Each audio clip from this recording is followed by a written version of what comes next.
Prions. Notre Dieu, notre Père, tu es le Créateur des cieux et de la terre. Tu es le Dieu d'amour et nous sommes dans la joie ce matin de pouvoir te rencontrer ici dans ce lieu. Tu es un Dieu d'affabilité, de bénignité, de longanimité et nous voulons comprendre cet amour-là. Puisses-tu nous accompagner ce matin ainsi que la présence de tes saints anges parmi nous. Et c'est par le nom et le mérite de Jésus que nous prions. Amen. Demeurez debout pour la lecture de la parole. Il se trouve dans Luc 19, versets 9 et 10. Et ça dit ceci. Jésus lui dit, « Le salut est entré aujourd'hui dans cette maison, parce que celui-ci est aussi un fils d'Abraham, car le Fils de l'homme est venu chercher et sauver ce qui était perdu. » Que l'Éternel bénisse sa parole. Alors, bonjour à tous. Alors ce matin, j'aimerais que vous ouvriez avec moi Luc 19, versets 1 à 10, pour nous introduire au message de ce matin. Jésus, étant entré dans Jéricho, traversait la ville. Et voici un homme riche, appelé Zachée, chef des publicains, cherchait à voir qui était Jésus. Mais il ne pouvait y parvenir à cause de la foule, car il était de petite taille. Il courut en avant et monta sur un sycomore pour le voir, parce qu'il devait passer par là. Lorsque Jésus fut arrivé à cet endroit, il leva les yeux et lui dit, « Zachée, hâte-toi de descendre, car il faut que je demeure aujourd'hui dans ta maison. » Zachée se hâta de descendre et le reçut avec joie. Voyant cela, tous murmuraient et disaient, « Il est allé loger chez un homme pécheur. » Mais Zachée, se tenant devant le Seigneur, lui dit, « Voici, Seigneur, je donne aux pauvres la moitié de mes biens, et si j'ai fait tort de quelque chose à quelqu'un, je lui rends le quadruple. » Jésus lui dit, « Le salut est entré aujourd'hui dans cette maison, parce que celui-ci est aussi un fils d'Abraham. Car le Fils de l'homme est venu chercher et sauver ce qui était perdu. » Alors, le titre de la méditation de ce matin, c'est « À la poursuite du bonheur ». John Locke est un philosophe du 17e siècle. Il est connu aujourd'hui comme le père du libéralisme moderne. Et c'est lui qui a inventé le terme « à la poursuite du bonheur ». Vous savez, la Charte des droits et libertés du Canada est basée sur cette devise, justement, vie, liberté et sécurité. Pour le Commonwealth, vous savez, le Commonwealth de Charles III, c'était paix, ordre et bon gouvernement. Pour les Français et les Haïtiens, c'est liberté, égalité, fraternité. Et vous savez, ça a été aussi mis dans la Déclaration d'indépendance américaine. Et ça a fait partie aussi d'un film qui a été extrêmement populaire dans la culture générale, d'un film qui s'appelait « À la poursuite du bonheur », où est-ce que Will Smith était la vedette principale et qui exprime un peu comment la poursuite du bonheur est dans la tête d'un individu. Et John Locke, même si je ne suis pas d'accord avec la grande majorité des choses qu'il a dites, je suis d'accord sur une chose, il y a une chose qui m'interpelle par rapport à ça. Et lui, il a distingué le bonheur en deux catégories. Et d'une part, il a distingué le bonheur imaginaire, et ça, ce sont les choses que nous faisons qui mènent à une gratification instantanée. Mais à long terme, ça nous laisse pire qu'avant qu'on commence toute cette recherche. Et au contraire, le bonheur réel, lui, c'est la recherche du vrai bonheur des choses vraies. Alors, ce bonheur réel nous permet d'être libres et de nous fonder, de faire un fondement sur lequel nous allons bâtir notre vie.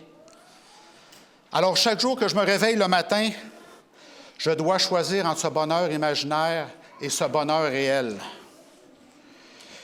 Donc, si je choisis le bonheur réel, je dois me lever le matin et passer du temps à méditer et à prier.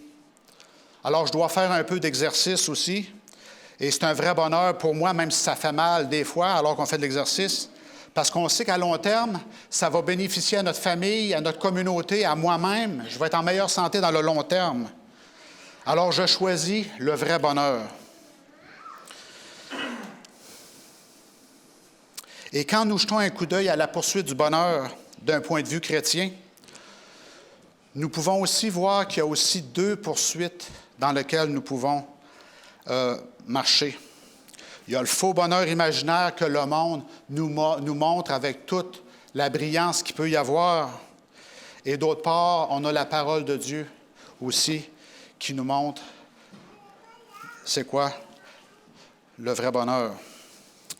Et dans ce que nous venons de lire ce matin dans l'histoire de Zachée, on peut voir que Zachée, lui, a poursuivi le bonheur d'un point de vue capitaliste.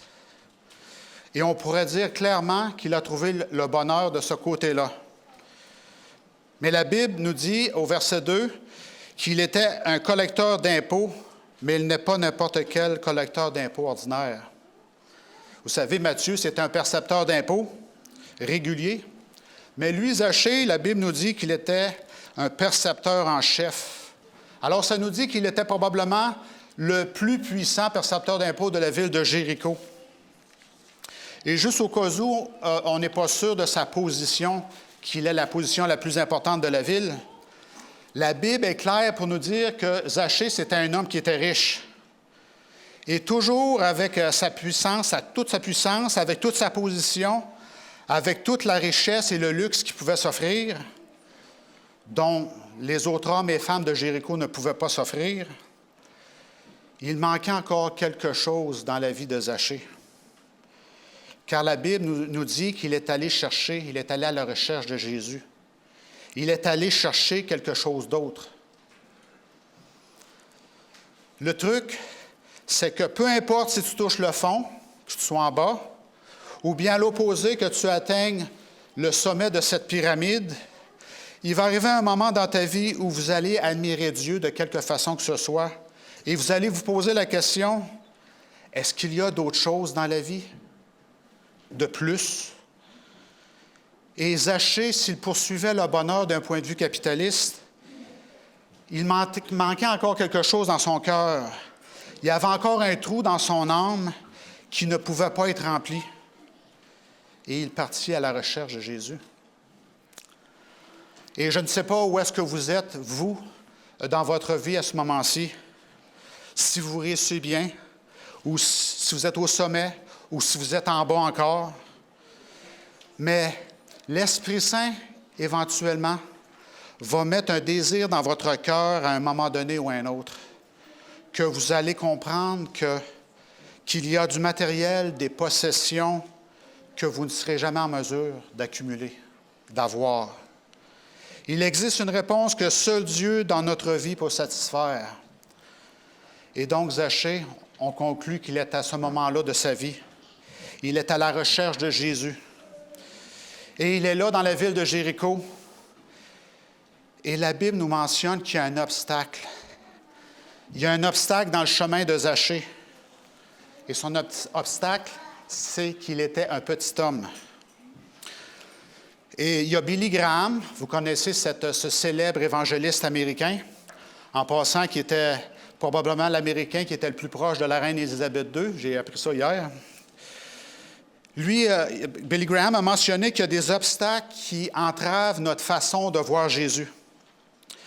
Ces obstacles-là sont basés sur notre hérédité, notre orgueil, notre fierté, notre amour du monde, notre pharisaïsme ou notre légalisme.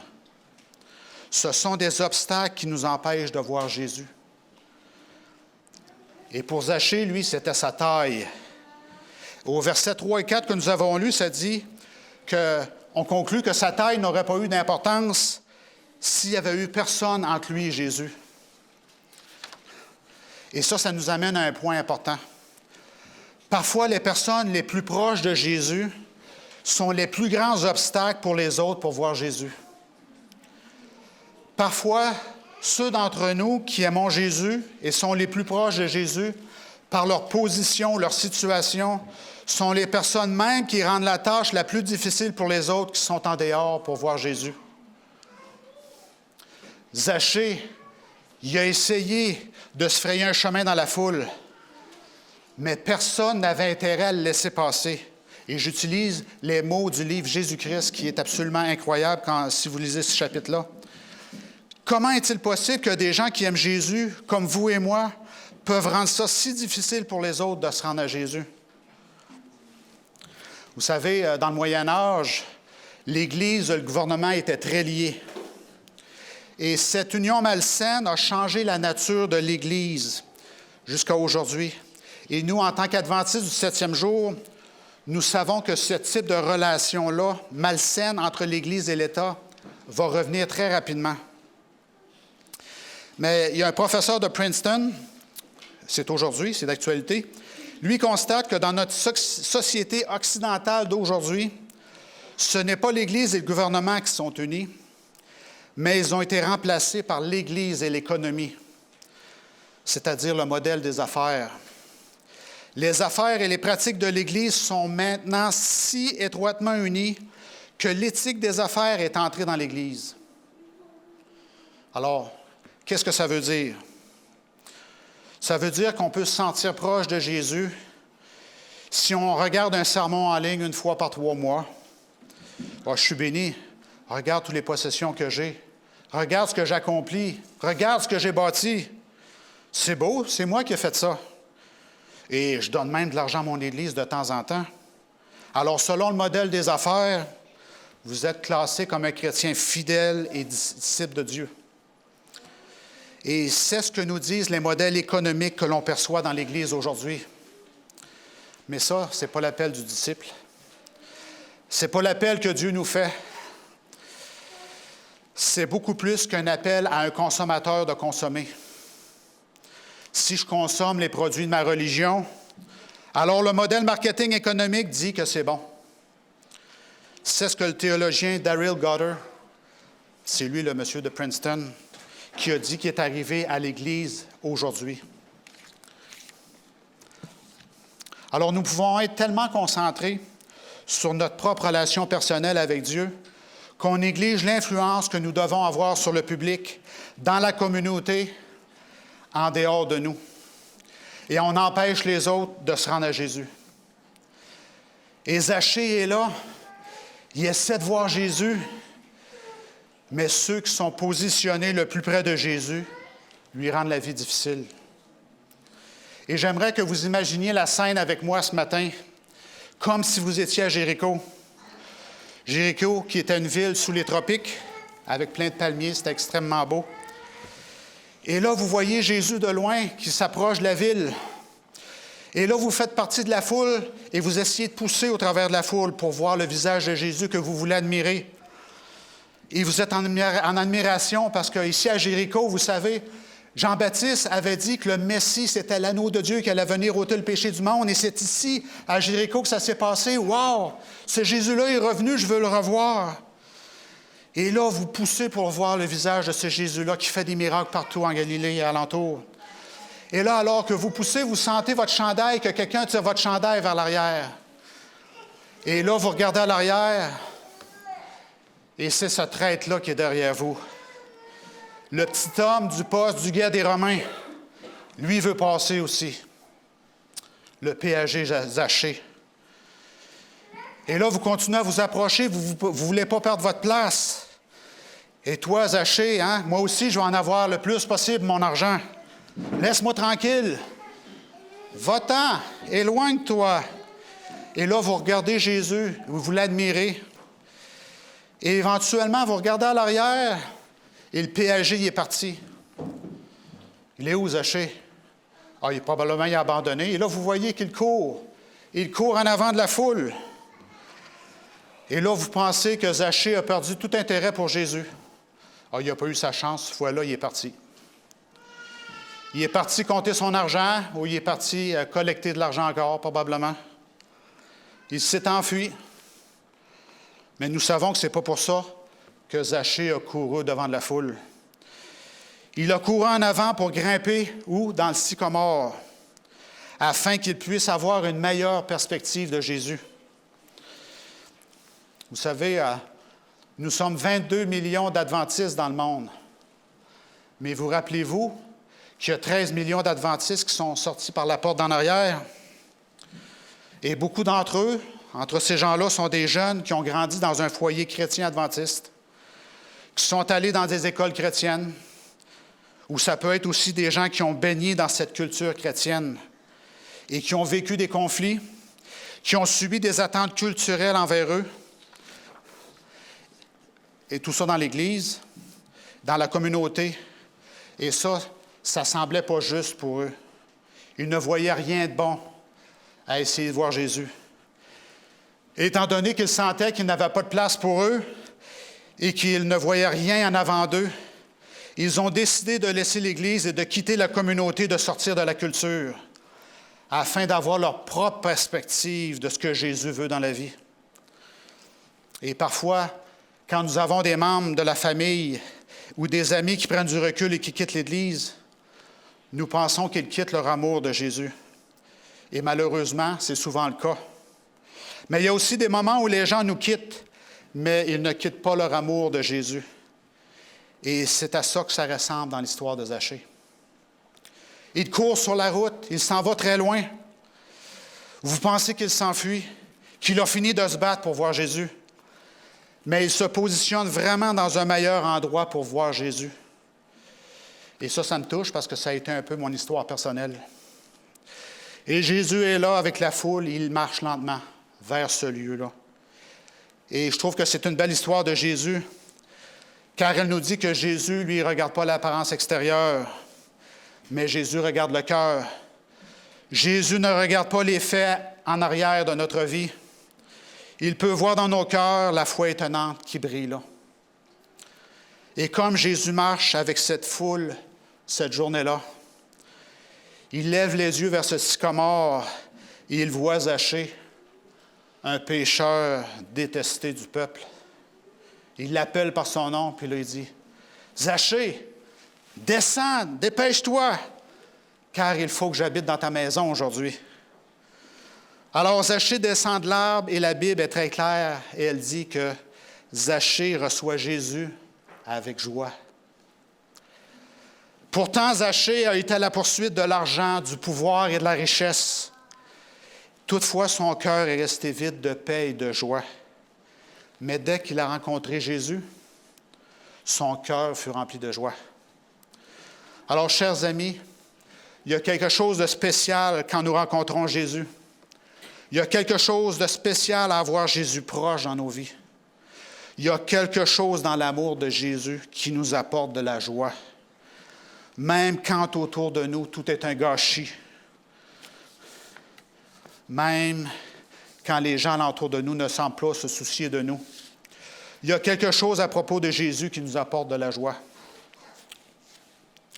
Alors Jésus s'est invité dans la maison de Zachée. Et vous savez, dans la culture de Zachée, c'est un gros problème. Parce que Zachée a grandi dans une culture qui était vraiment différente de la nôtre.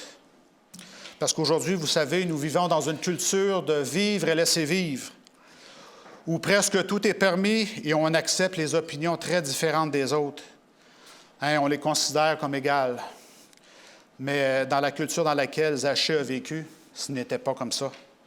Zachée a grandi dans une culture de honte et d'honneur. Ça signifie que si vous faisiez quelque chose de mal que votre famille n'approuvait pas ou que votre communauté n'approuvait pas, ils ne vous acceptaient plus, ils ne vous aimaient plus, ils ne vous embrassaient plus, vous leur faisiez honte et ils vous évitaient. Et vous savez, il y a encore des cultures comme ça aujourd'hui. Chaque fois que quelqu'un faisait une erreur et qu'il voulait que son comportement s'améliore, l'idée à l'époque de Zachée est que cette personne vous faisait honte, il se dissociait de vous et il vous évitait et même il souhaitait votre mort. Mais j'aime Jésus dans cette histoire-là parce que Jésus a été contre-culturel. La foule grogne, la foule maugrée, parce que Jésus est en train d'accepter Zachée. Jésus n'a pas honte, il n'essaie pas d'éviter Zachée. Jésus aime et accepte Zachée, et l'ordre est important, parce que Jésus a accepté Zachée avant que Zachée ne se repente. Jésus a invité Zachée dans sa vie avant que Zachée n'ait un changement de cœur officiel. Et trop souvent, vous savez, on fait l'inverse. On pense toujours qu'on doit gagner la faveur de Dieu. On doit faire quelque chose de bien avant que Dieu nous accepte. Peut-être si on reste dans la bonne religion, Dieu va toujours m'accepter. Ou si je me comporte de la bonne manière pendant un petit bout de temps, Dieu va m'accepter, il va m'aimer. Mais cette histoire-là nous rappelle vraiment l'amour de la grâce de Dieu, que Jésus nous accepte et nous aime. Et Jésus nous appelle son enfant d'abord, avant même de nous repentir. Et c'est parce que nous acceptons l'amour de Jésus que nous acceptons la grâce de Jésus. Et nous acceptons sa miséricorde dans notre vie, alors nous allons nous repentir, nous allons avancer vers lui. Et c'est ce qui se passe dans l'histoire de Zachée. Jésus accepte Zachée. Alors Zachée est rempli d'amour et de joie. Puis il a obéi et il a dit, « Voici, Seigneur, je donne aux pauvres la moitié de mes biens. Et si j'ai fait de tort à quelque chose à quelqu'un, je lui rends le quadruple. » Alors Zachée a été accepté pour la première fois et il s'est repenti. Et sa vie a été changée. Certains d'entre nous sont encore aux prises avec des péchés dans notre vie en essayant de se battre contre eux, en essayant de vivre une vie sainte, en essayant de le faire par nous-mêmes et en pensant que si on le fait, nous aurons l'approbation de Dieu. Et ça, malheureusement, ça nous rend des légalistes. Ça nous rend amers, ça nous met en colère contre Dieu. Parce que Dieu nous appelle à une sainte exigence, mais on n'est pas capable de le faire par nous-mêmes. Mais quand nous acceptons Jésus dans notre vie, nous demeurons avec lui. Alors Jésus va planter cette graine-là de justice en nous, dans nos cœurs, et on va commencer à naturellement aimer de faire les bonnes choses que nous détestions autrefois. Et ça, c'est le pouvoir de l'amour de Dieu. C'est la puissance de l'acceptation de Dieu et notre acceptation de l'amour de Dieu en nous. Vous savez, quand ma famille vivait en Ontario il y a déjà quelques années, il y a eu des jeunes filles qui se sont tenues alentour de mes garçons. Vous savez, c'est normal. Et il y a une de ces filles-là, je vais toujours me rappeler, nous l'avons invitée à l'église parce que c'est comme ça qu'on procède. Tu veux t'intéresser à notre famille, pas de problème, tu es la bienvenue. Et samedi, c'est le sabbat pour nous, viens à l'église. Elle avait 17 ans, mais à mesure que les journées avançaient, elle est devenue extrêmement anxieuse et j'écoutais ce qu'elle disait et ça m'a toujours touché. Elle s'est mise à répéter constamment, « Moi, je n'ai jamais été à l'église de ma vie. Quand je vais traverser les portes de l'église, c'est sûr que je vais brûler ou il y a un nuage noir qui va apparaître, qui va me zapper. » Parce que, vous savez, moi, ma famille, on était tellement à côté de Dieu, on a toujours fait l'opposé de Dieu. Je représente tout l'opposé de Dieu, finalement. Il ne peut pas m'accepter. Vous me demandez quelque chose qui est extrêmement difficile pour moi. Dieu me déteste, il veut se venger de moi. Alors, quand nous sommes chrétiens, j'ai trouvé ça très, très spécial. Parce que, naturellement, quand on a cette vision de Dieu qui nous apparaît pour la première fois, on se sent petit et inacceptable de Dieu. Alors, on a fait l'effort de la rassurer, cette jeune fille. Et on lui a expliqué que nous aussi, on ne mérite pas de passer le cadre de porte. Et qu'heureusement pour nous, Dieu ne nous a jamais zappés à chaque fois qu'on passe au travers du cadre de porte. Dieu nous accepte chaque fois. Et quand je regarde l'histoire de Zachée, Dieu nous aime. Dieu nous accepte et ouvre ses bras pour nous enlacer, pour nous embrasser. Et c'est vraiment comme ça que l'Évangile est pour chacun d'entre nous. Dieu nous aime, il nous accepte et les bras du Père veulent nous embrasser. Et comme on demeure dans l'amour de Dieu, c'est alors que votre comportement va commencer à changer. C'est alors que le fruit de la justice commence à pousser dans votre âme.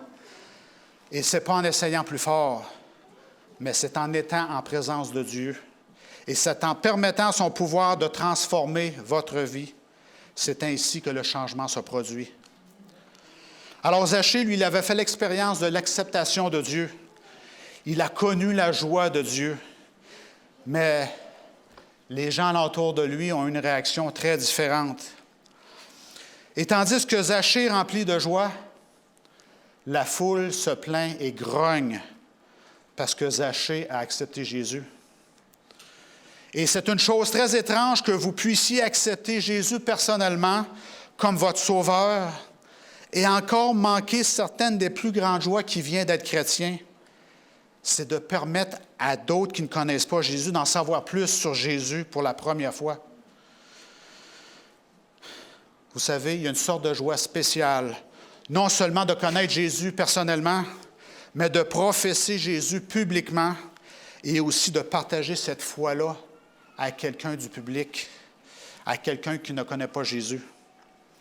Et je pense que beaucoup d'entre nous, nous manquons beaucoup de joie que Dieu veut nous donner dans notre vie parce que nous avons acheté les deux voies du bonheur, les deux voies de la poursuite du bonheur. D'un côté, vous savez, on aime Jésus, on accepte Jésus, mais de l'autre côté, comme le modèle économique, on recherche toujours la richesse, la prospérité, les possessions, les positions, les honneurs. Et donc, on est toujours déchiré dans ces deux directions-là, qui sont opposées.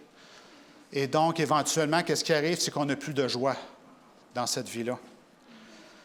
Et je pense que c'est ce qui arrive avec les gens dans la foule. Ils suivent Jésus personnellement, mais ils n'ont aucune joie quand Zachée trouve Jésus lui-même. Connaissez-vous des membres d'Église qui empêchent les autres de venir à l'Église, à Jésus? Des gens qui sont pratiquement là à la porte et qu'on ne laisse pas entrer parce qu'on les bloque, on les fait fuir.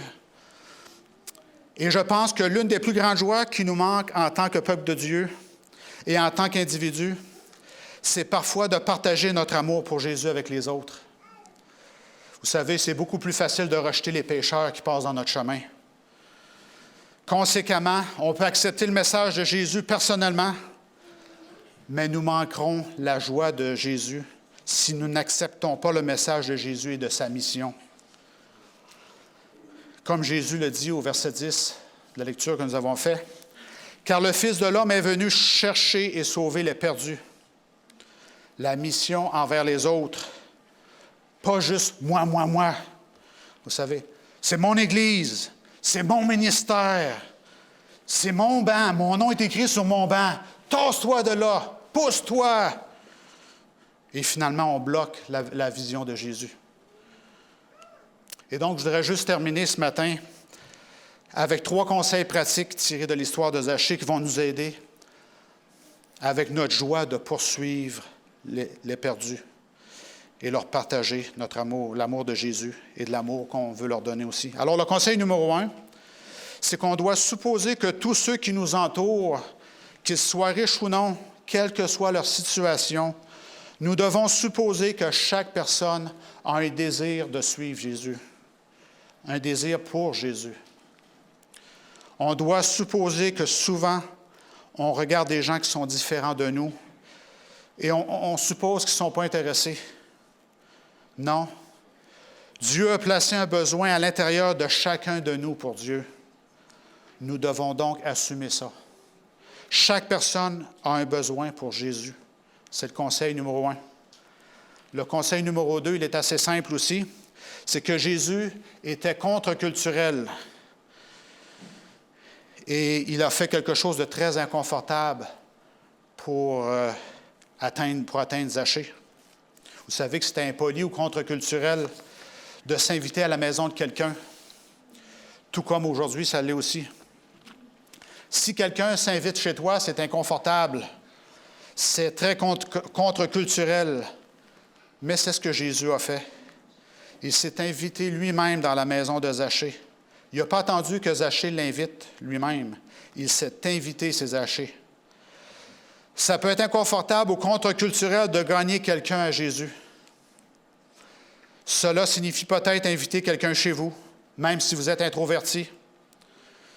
Peut-être que cela signifie sortir de votre zone de confort pour demander à quelqu'un avec qui vous travaillez. « Je travaille avec toi depuis longtemps. As-tu remarqué que moi, je fais les choses différentes? » C'est parce que Jésus est mon modèle.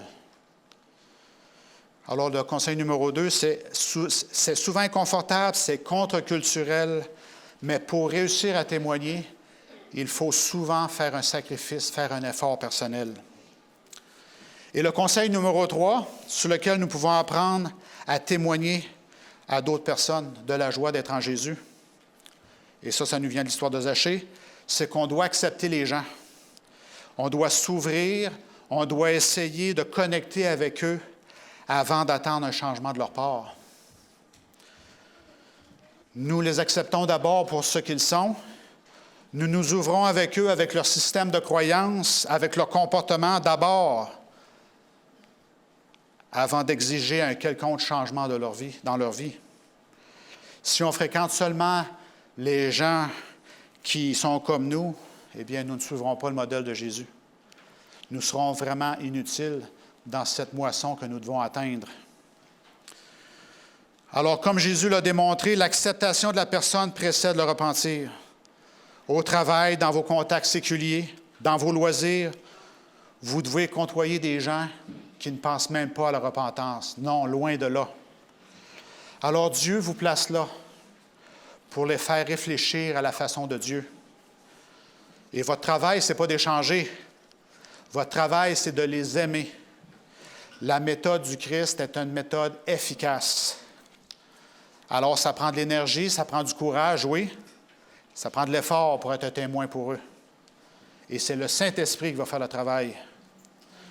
Alors, j'aimerais répéter encore une fois les 3 conseils. On doit supposer que chaque pécheur a un désir inné de connaître Jésus. On ne doit pas avoir peur d'être inconfortable ou contre-culturel pour atteindre les gens. Et troisièmement, accepter les gens comme ils sont, leur montrer la méthode du Christ, les aimer et être cette lumière qui suscitera le désir en eux d'aller vers le Christ. Alors, en conclusion, je veux juste vous encourager personnellement à être à la poursuite du bonheur. Oui, vous personnellement, ici à l'Église ce matin, alors que vous suivez Jésus pour vous-même et que vous poursuivez le message et la mission de Jésus devant public, n'est-ce pas? Alors qu'on éprouve de la joie à briller et à amener d'autres personnes à Jésus. Alors, j'espère que vous continuerez à être à la poursuite du bonheur, pas comme le monde le poursuit, mais comme Jésus présente la mission et le message de Jésus. Alors, c'est mon espoir pour chacun d'entre nous ce matin, alors que le Seigneur nous bénisse. Amen. Prions. Notre Dieu, notre Père, alors ce matin, nous te remercions pour l'histoire de Zachée, qui nous montre que tu nous aimes et que tu es prêt à faire les premiers pas pour venir nous chercher. Et nous sommes à la poursuite du bonheur, à avoir cette joie de te suivre, Père Céleste. Aide-nous aussi à identifier les bonheurs qui sont éphémères, Père, et à se concentrer sur la joie de te ressembler et la joie aussi de la mission aussi, à avoir cette joie à partager cet amour que tu as envers nous. Et c'est au nom de Jésus que nous te demandons ces choses. Amen.